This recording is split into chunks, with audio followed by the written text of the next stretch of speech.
Baby, won't you please come home? 'Cause your daddy's all alone. I have tried in vain, never no more to call your name.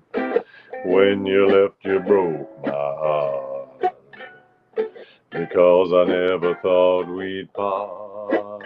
Every hour of the day you would hear me say, baby, won't you please come home? Daddy needs mama. Baby, won't you please come home? Wow, wow, wow, wow, wow, wow, wow. Yeah, na, na, na, na, wow, wow. Wow, wow, wow, wow, wow. Wa da da da da da da da. When you left, you broke my heart, because I never thought we'd part. Every hour of the day you would hear me say, baby, won't you please come home? Daddy needs mama. Baby, won't you please come home? Baby, won't you please come home? 1919, Words and Music. Words and Music by Charles Warfield and Clarence Williams. Baby, won't you please come home? Hello, Blue Lady. Thank you. Hello, Dawn. Hello, Mary in Chicago. Hello, Mother. Yes. Doing the show an hour late tonight. I went to a show nearby. Um, Went to see a comedian and some other comedians. The comedian was also a musician. It was kind of a variety show with a variety of acts. And there was one guy who just really cracked me up. I'm going to tell you his name. Um, the the venue is called National Sawdust. It's a really beautiful, cool venue. Um,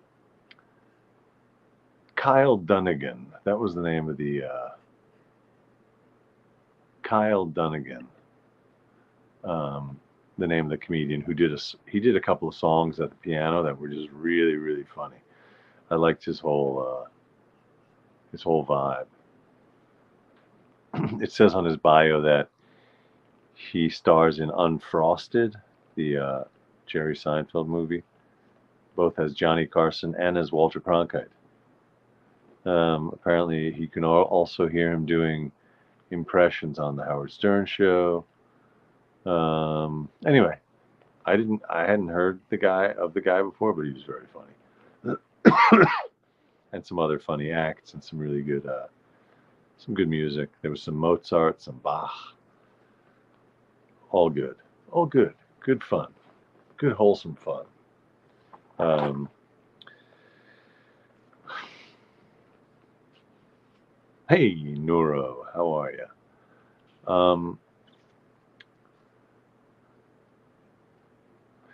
The venue is really interesting. It's called National Sawdust, and it says National Sawdust on the outside, which is an old painted sign from when it was actually a sawdust factory. Which is a weird idea to think that there's also a saw that there's a factory for sawdust. You think of sawdust as basically the byproduct of people working with wood, but I guess back in the day, a lot of people needed sawdust. I know that they scattered it on the floors. I remember the floors of some grocery stores would have sawdust all over the floors as a way to like uh, absorb stuff, keep it clean. I guess at the end of the day, you just sweep out the sawdust and it would take everything with it. Was that the one? Was that the only use of sawdust? Did every store have sawdust? I don't know why there was a sawdust factory. In any case, a woman named Paola, who I met many years ago, she was friends of a friend at Juilliard. Um, she's a composer. And about 10, 11 years ago, I got to take a little tour when they were renovating that sawdust factory, an old, early 20th century industrial building, warehouse building. They were renovating it into a music venue, but it was not just any old music venue. This National Sawdust is really cool because the interior they showed us when it was under construction, they built it so that the stage is floating. The stage is suspended in some way, and the walls, I think, are also suspended in some way, all to make the acoustics uh, perfect for recording. I guess you want a space that's dead, I guess. So if the walls and the floor can actually move and absorb the sound waves, it's good for the acoustics. So anyway, we got to see them doing that. So I think this might have been the first time that I actually saw a show there, which is weird. It's more of a music venue, and this is a comedy show. So yeah, cool venue. Hey, Hammerhead, nice to see you. Nice to see everybody.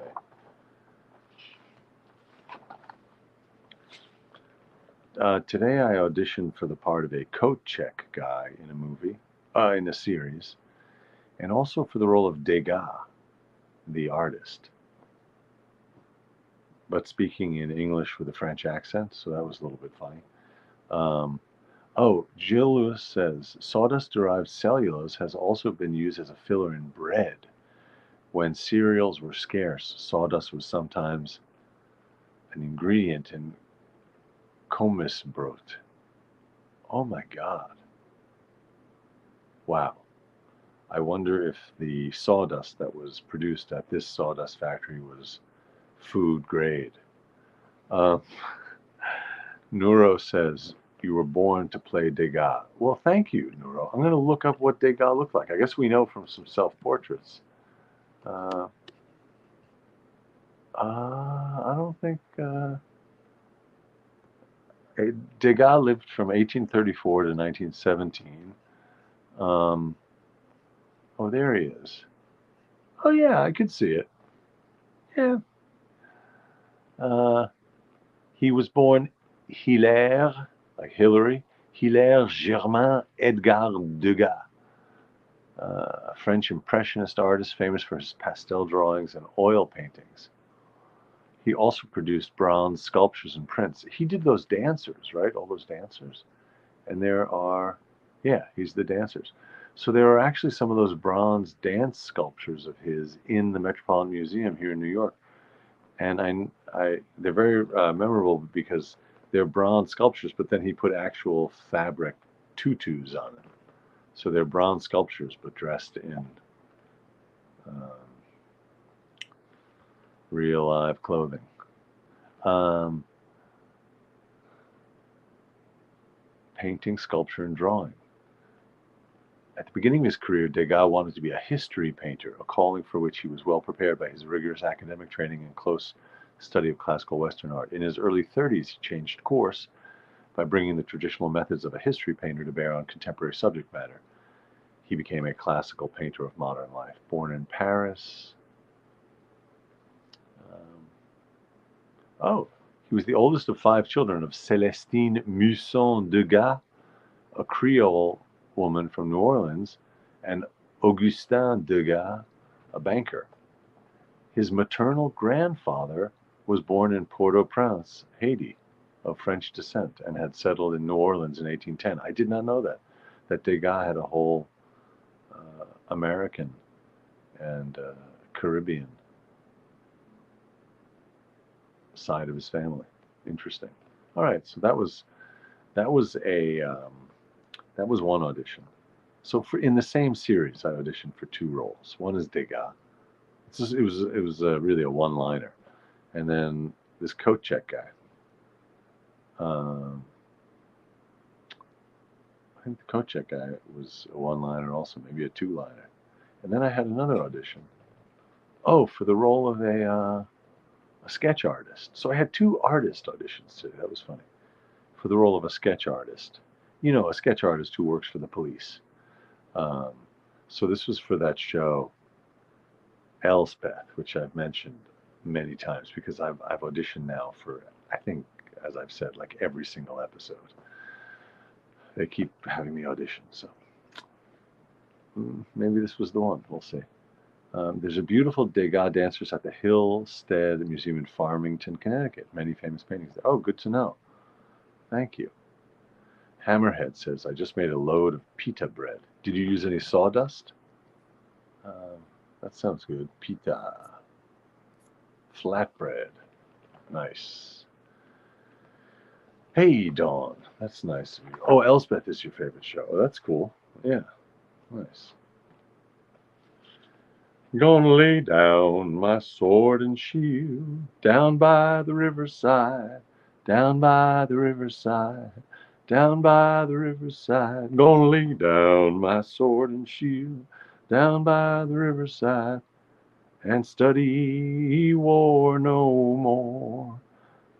I ain't gonna study war no more. I ain't gonna study war no more. I ain't gonna study war no more. Oh, Dawn, that's very kind of you. Thank you. Thank you. Gonna lay down my sword and shield down by the riverside, down by the riverside, down by the riverside. Gonna lay down my sword and shield down by the riverside and study war no more. I ain't gonna study war no more. I ain't gonna study war no more. I ain't gonna study war no more. I ain't gonna study war no more. I ain't gonna study war no more. Study war no more.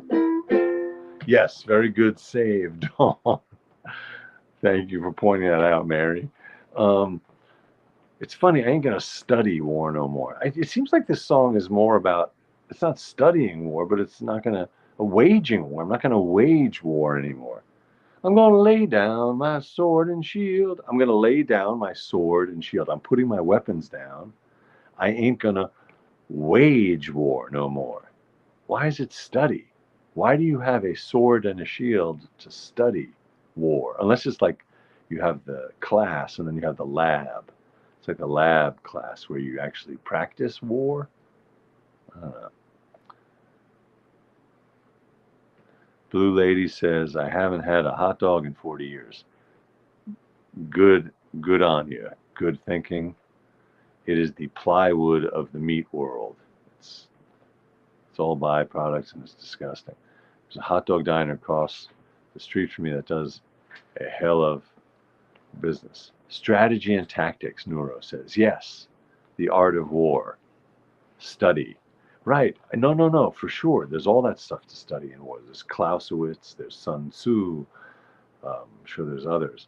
But the song seems to be about laying down your arms in order to not be violent, and not in order to not wage war, to fight, to be to an end to aggression. But the lyric is about not studying war. I just find that weird.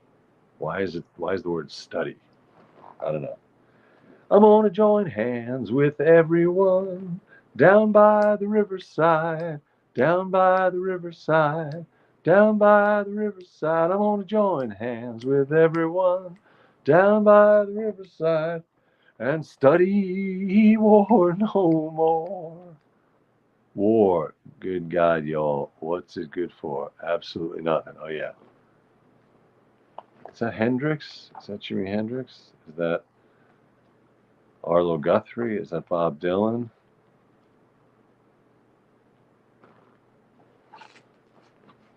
I should know who that is off the top of my head.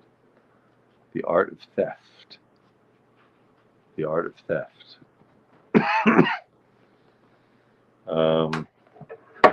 Okay, here's Fats Waller.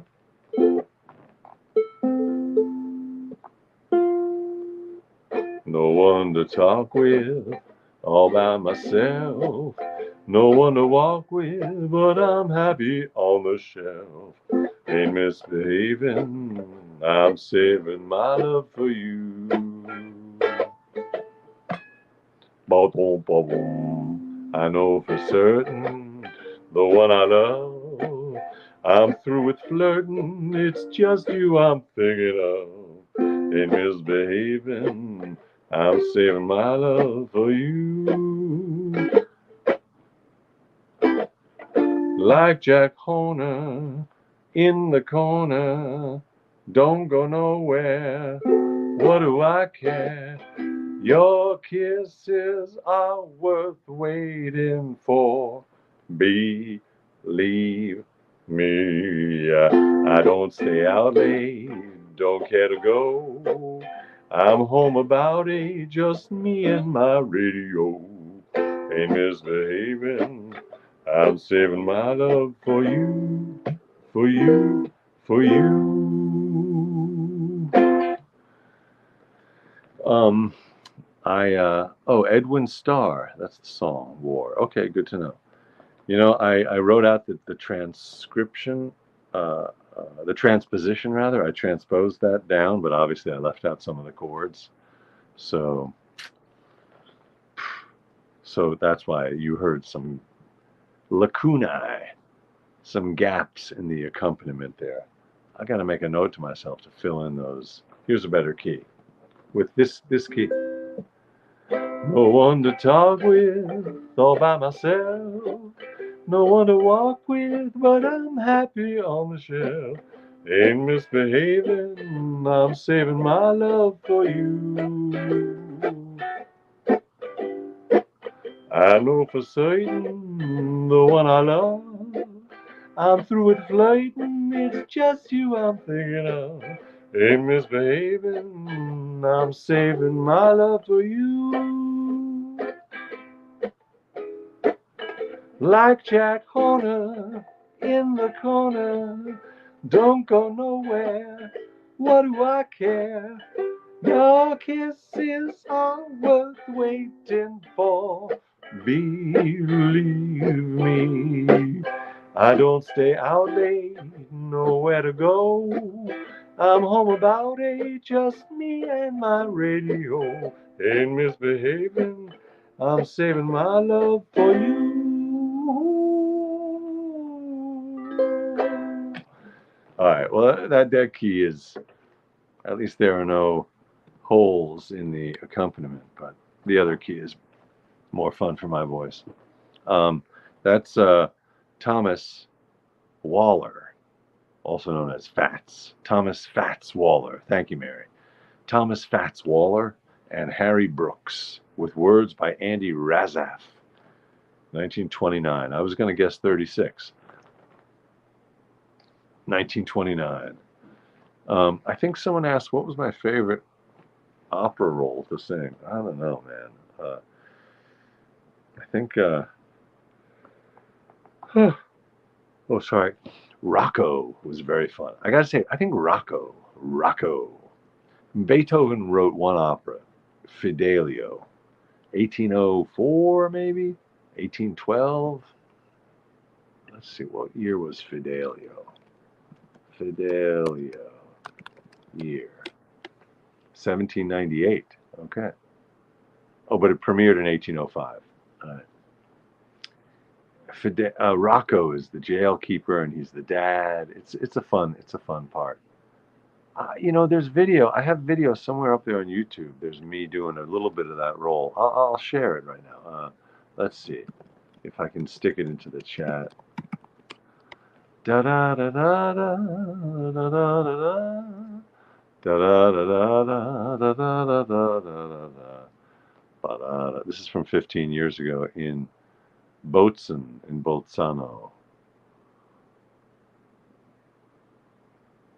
Oh boy, I can't say I'm thrilled with that performance, but I guess for my no-show audience, I'll share the clip. You can take it for what it's worth. Oh, I do still have the pants. You can see the pants that I'm wearing in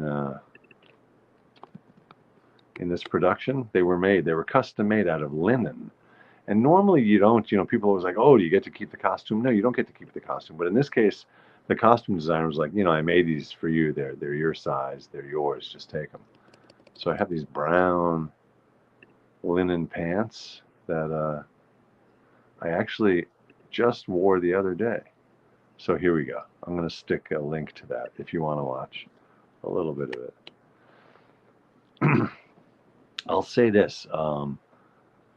It was Fidelio in Bolzano, also known as Bozen, in the northeast of Italy, in 2011. Um, it's one of those. It's one of those parts where it's one of those roles where, for me, there's a couple like that where the aria was the least fun and least felt the least kind of custom made for my voice of all the role. Like Fidelio has lots of singing, lots of duets and trios and a sextet and all sorts of fun stuff. Big group numbers with chorus and all that was anyway. This aria, that one, but there is a duet. Let me see if I can find that. That was fun with my friend Tomas. Um, uh, it might be on his website, actually. Oh yeah, there it is. Yeah, he's just great. My friend Tomas plays the bad guy, the evil Pizarro. So here, yeah, I'll share this one, and then you'll be able to have a taste of that part from Fidelio. Um, wow, wow, wow, wow, wow, wow, wow, wow. What do I care? Your kisses are worth waiting for. Believe me. Wow, wow, wow, wow, wow. Wow, wow, wow, wow. Wow, wow, wow, wow, wow. Okay, here it goes. Wow, wow, wow, wow, wow, wow, wow. Wow, wow, wow. There, that's the duet. Yeah, Sarastro was really nice music in places, but I can't say it was the most fun role. It might have been the role I did the most because they were always doing the magic flute, and it was the first role I did I did in Sweden, and I did in a bunch of places. But it's a bit of a down. I got to say that whole opera is kind of it's a little bit of a downer. It just drags on and on and on. Sarastro it's all right. It's a fun part, but that opera, that second act, it goes nowhere slowly, in my opinion. All right. Ba da da da da da da da da. What did I miss in the chat? All right. Thank you for that question. A little memory lane. Um, my grandfather was a mason. That's all I know about it because it was all secretive. So I never heard any details about it.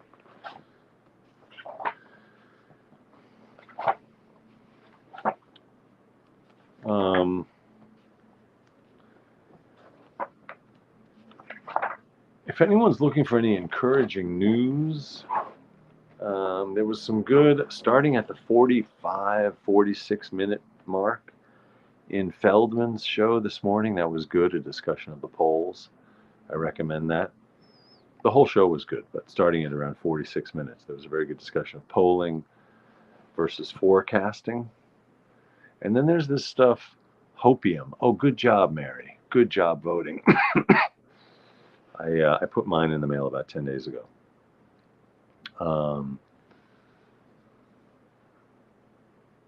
Oh yeah, the Magic Flute by Bergman is a good one. That was interesting doing that opera in Sweden because the audiences were quite big and are very familiar with that opera in large part, I think, because the Bergman movie was such a hit. Yes, the hopium, the Simon Rosenberg hopium stuff is very good if you need a little bit of encouragement. I would say encouragement, um, uh, not cheerleading, but actual data-driven encouragement. 45-minute wait in line, Mary, in Chicago. Wow, that's quite a lot. But I guess you're saying it's not that bad. It could be all it could be a lot worse. Washington State, you voted yesterday. All right, nice work. Oh, Washington State is all by mail. Yeah, that makes sense. All right, what else can I tell you about encouragement? Where seldom is heard an encouraging word, and the skies are not cloudy all day. Where seldom is heard a discouraging word, and the skies are not cloudy all day. What's up, man? Home, home on the range. Frida says a ballot box was burned. Jesus, where did that happen? That sounds like the most egregious form of election interference. Just burning.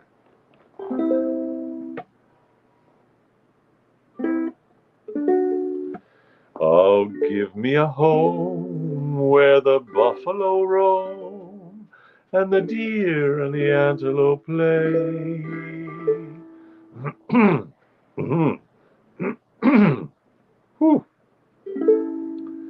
Where seldom is heard a discouraging word, and the skies are not cloudy all day. Home, home on the range, where the deer and the antelope play, where seldom is heard a discouraging word, and the skies are not cloudy all day.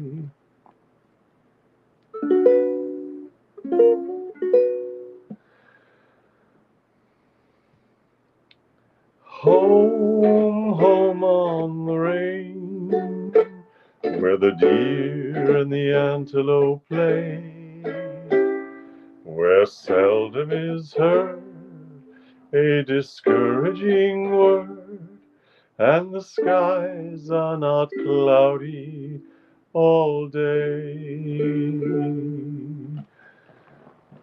Home on the Range, music by Dan Kelly, words by Dr. Brewster Higley, 1871 to 73. I guess it took him 3 years to write it. Or I guess they just don't know exactly when the song was composed.